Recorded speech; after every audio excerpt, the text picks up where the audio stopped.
Hi hello నమస్తే welcome back to our YouTube channel life of littles. ఇప్పటివరకు మీరు మా ఛానల్లో వీడియోస్ చూసి మా ఛానల్ ఎవరైతే సబ్స్క్రైబ్ చేసుకున్నారో వాళ్ళందరికీ థ్యాంక్ యూ సో మచ్ అండి. ఇంకా ఎవరైతే ఛానల్ సబ్స్క్రైబ్ చేసుకోలేదో వెంటనే వెళ్ళి ఛానల్ సబ్స్క్రైబ్ చేసుకొని పక్కనే బెల్ ఐకాన్ ఉంటుంది, దాన్ని మీరు క్లిక్ చేసి అలానే ఆప్షన్ సెలెక్ట్ చేసుకుంటే మేము వీడియోస్ అప్లోడ్ చేయగానే మీకు నోటిఫికేషన్ వస్తుంది. సో మీరు మా వీడియోస్ని మిస్ అవ్వకుండా చూడొచ్చు. సో తొందరగా వెళ్ళి ఛానల్ సబ్స్క్రైబ్ అయితే చేసేసుకోండి. మీ వీడియోస్ అన్నీ మిస్ అయిపోకుండా మీరు అన్నీ చూడొచ్చు అనమాట, up to date videos. So ఈ వీడియో వచ్చేసరికి లాస్ట్ వ్లాగ్ కంటిన్యూషన్ అనమాట. ఇది వచ్చేసరికి కార్తీక పౌర్ణమి అంటే 5th నవంబర్న షూట్ చేసిన వ్లాగ్ అనమాట. ఆ రోజు మొత్తం ఏం చేశానో మీరు ఈ వ్లాగ్లో చూస్తారు. So let's continue watching the video. నేను రిషి మార్నింగ్ ట్రైన్కే రేపల్లె నుంచి గుంటూరుకి బయలుదేరామండి. ఇది వచ్చేసరికి 7 ట్రైన్కి బయలుదేరిపోయాము, ఎందుకంటే మళ్ళీ నెక్స్ట్ ట్రైన్స్ అన్నీ కొంచెం రష్గా ఉంటాయి అండ్ పిల్లాడితో ఇబ్బంది అయిపోతుంది. అందుకని మార్నింగే బయలుదేరి వెళ్ళిపోయామన్నమాట. ఇదైతే కొంచెం కంఫర్టబుల్గా ఉంటుంది, ట్రైన్ చాలా పెద్దది. అందుకని దీనికి వెళ్తే ఏంటంటే రిషి ఒకవేళ పడుకున్నా కూడా ఇబ్బంది ఉండదని చెప్పి బయలుదేరాం. బట్ అస్సలు రిషి నిద్రపోలేదు, అసలు ఫుల్గా బయటకు చూస్తూనే ఉన్నాడు అండ్ ఆడుతూనే ఉన్నాడు అనమాట. సో ఫైనల్లీ ట్రైన్ అయితే స్టార్ట్ అయిపోయింది. నన్ను రిషిని నాన్న రైల్వే స్టేషన్లో దింపి నాన్న వెళ్ళిపోయారనమాట. సో ఫైనల్లీ ట్రైన్ స్టార్ట్ అయిపోయింది. ట్రైన్ అయితే స్టార్ట్ అయింది కదా. చలికాలం అయ్యేసరికి సూర్యుడు మబ్బుల్లో నుంచి బయటికి వద్దామా వద్దా అన్నట్టు అట్లనే ఉన్నాడనమాట. జస్ట్ ఇప్పుడే 7 అవుతుంది కదా, సన్ రైజ్ ఇప్పుడే అవుతుందన్నమాట. అదే ఎండాకాలం అయితే ఊరికి ముందులే సన్ రైజ్ అయిపోతుంది. ఎండగా 7, 6:30 కల్లా ఎండ బాగా వచ్చేస్తుంది అనమాట. అదే చలికాలం అయ్యేసరికి 7:30, 8 అయినా కూడా ఎండ రావట్లేదు ఇప్పుడు. బట్ మామూలుగా అయితే కార్తీక మాసం అనేసరికి బాగా చల్లగా ఉంటుంది. బట్ ఈసారి ఇంకా పౌర్ణమి అయినా కూడా బట్ అంత చల్లగా లేదు, కానీ ఓకేగా ఉందన్నమాట. సో పొలాల్లో నుంచి ఈ మంచిగా గాలితో అండ్ సన్ రైజ్ చూస్తూ ట్రావెల్ చేయడం చాలా అంటే చాలా బాగుంది. రిషి కూడా ఈ క్లైమేట్ని ఫుల్గా ఎంజాయ్ చేస్తున్నాడు అనమాట. సో అస్సలు నిద్రపోకుండా ఈ క్లైమేట్ని ఫుల్గా ఎంజాయ్ చూస్తూ ఉన్నా.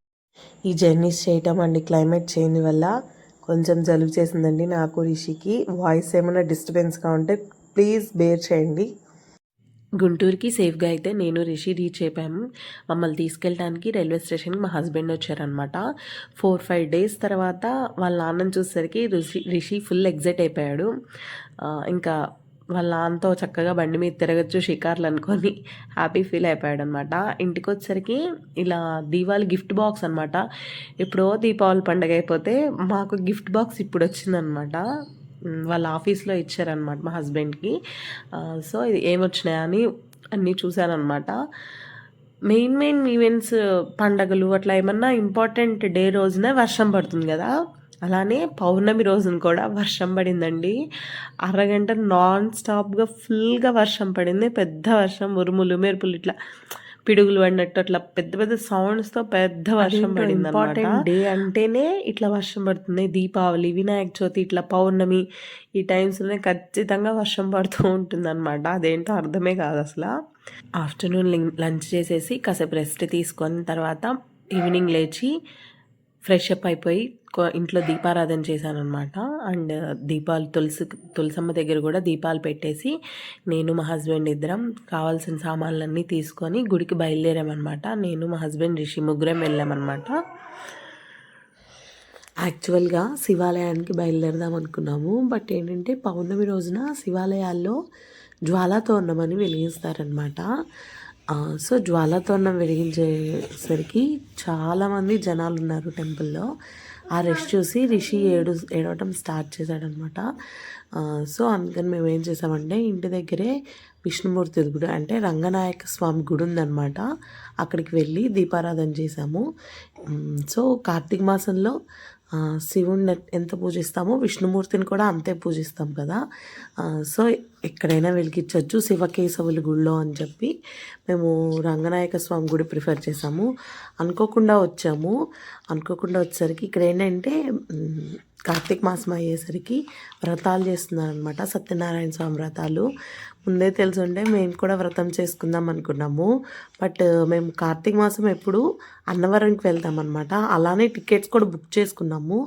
బట్ తుఫాన్ వచ్చింది కదా, కార్తీక మాసం స్టార్టింగ్లో మోంతా తుఫాన్ వచ్చేసరికి మా టికెట్స్ క్యాన్సిల్ అయినాయన్నమాట. కరెక్ట్గా మేము 27th బుక్ చేసుకున్నాము. ఆ రోజునే తుఫాను తీరం దాటిందనమాట. మేము బయలుదేరాల్సిన టైంలోనే, అందుకని క్యాన్సిల్ చేసుకున్నాం. మళ్ళీ పిల్లలతో వెళ్ళి రిస్క్ తీసుకోవడం ఎందుకులే అని క్యాన్సిల్ చేసుకున్నాము. అందుకని ఈసారి వ్రతం, అన్నవరం వెళ్ళటం ఇవన్నీ క్యాన్సిల్ అయిపోయినాయి మాకు. అండ్ చలి కూడా పెరిగిపోయేసరికి రిషికి, నాకు, అభికి అందరికీ కోల్డ్, కఫ్ ఇవన్నీ వచ్చినాయి. అందుకని ఈసారి ఎక్కడికి వెళ్ళట్లేదు అనమాట కార్తీక మాసంలో. సో అందుకని ముందే తెలుసుంటే ఇక్కడ గుంటూరులోనే టెంపుల్లో చేసుకునే వాళ్ళం కదా అనిపించింది. బట్ ఏం చేస్తాం, దేవుడు ఒకటి నిర్ణయించుకున్న తర్వాత సో మనం కూడా అదే చేస్తాం కదా. ఈ సంవత్సరం వద్దులేమ్మా, పిల్లలతో ఎందుకు నీకు అని అన్నట్టున్నాడు దేవుడు. సో మేము కూడా అదే ఫాలో అయిపోయామన్నమాట. సో చక్కగా దర్శనం అయితే బాగా జరిగిందండి. చక్కగా అలంకరించారు దేవుణ్ణి. దేవుణ్ణి వీడియో తీయకూడదు కాబట్టి నేను వీడియో తీయలేదు. గుడి కూడా చక్కగా ఎంత బ్యూటిఫుల్గా ఉంటుందంటే చాలా బాగుంటుంది. గుడి కూడా చాలా ప్రశాంతంగా ఉంటుంది. నాకు ఎప్పుడు ఈ గుడికి వస్తే, మామూలుగా అయితే చాలామంది వచ్చి రష్గా ఉంటుంది కదా గుడి, ఇది అలా ఉండదన్నమాట. చాలా ప్రశాంతంగా ఉంటుంది. మంచిగా దర్శనం చేసుకున్నాం. టెంపుల్ని కూడా చక్కగా లైట్స్తో డెకరేషన్ చేశారనమాట. ఇలా స్పాట్స్ లైట్ పెట్టి బాగా డెకరేట్ చేశారు. సో దర్శనం అయితే అయిపోయింది. నేను ఇంకా రిషి, మా హస్బెండ్ ముగ్గురం బయలుదేరామన్నమాట. సో నేను రేపల్లి నుంచి వచ్చిన రోజేం కదా కాబట్టి ఇంట్లో కూరగాయలు కూడా ఏం లేవు. అందుకని రిలయన్స్కి వెళ్ళామన్నమాట. గ్రాసరీస్ అండ్ వెజిటేబుల్స్ అవన్నీ తెచ్చుకుందామని చెప్పి రిలయన్స్కి అయితే వచ్చాం మేము.